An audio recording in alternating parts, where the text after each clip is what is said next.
shaidar Allah ta tsara shaidar dukkan wani mai shaida, domin duk mai shaida da ba Allah ba ya iya yi waye mantuwa, ubangiji ta'ala baya mantuwa. Ya iya yi waye kuskure, ubangiji ta'ala baya kuskure. Ya iya yi waye san kai yayi zalunci, ubangiji ta'ala baya zalunci. Inna Allah la yuzlimu an-nasa shay'a walakinna an-nasa anfusahum yuzlimun.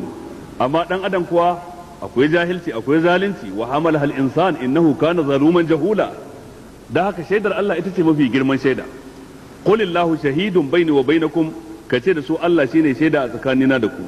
Wa uhiya ilayya hadha alqur'anu, an yi man wahayin wannan alqur'ani da kuke ji ina karantar da ku, li unzirakum bihi, dai in yi muku gargadi da shi. Wa man balagh, da kuma wanda zai isa zuwa gare shi. Abin nufi ku na gabana, ku da na rayu da ku, li unzirakum bihi, dai in yi muku gargadi da shi alqur'anin. Wa man balagh, da wanda qur'anin zai same shi a wata ƙasa ba ƙasata ba, a wata duniya ba duniyar da nake ciki ba, a waɗansu shekarun da bayan rayuwata. Wa man balagha, wannan ya nuna cewa da'awa ta annabi sallallahu alaihi wasallam da'awa ce shamila amma, ta shafi kowa da kowa, ta shafi komai da komai.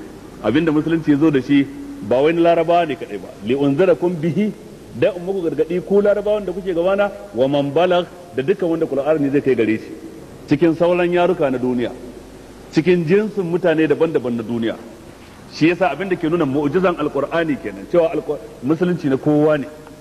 Abin da zai baka sha'awa shine sai lokacin da zaka je aikin haji, in kai yanzu duk wanda ya rayu a Najeriya bai je wata kasa ba, bai yi yawo sai ba sai cikin Afirka, sai ya dauka cewa bakaken fata su suka fi yawa cikin musulmi na duniya. Amma da ka je umara ko aikin haji sai ka riga ganin kun zama minority, tsiraru.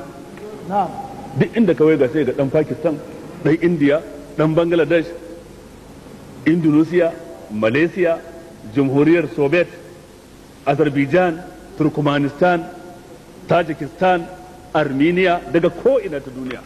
Kuma yana ganin shi ya fi ka musulunci. Mun taba haɗuwa da mutanen wani mutum Bosnia Herzegovina, sai yake tambaye shi kan musulunta.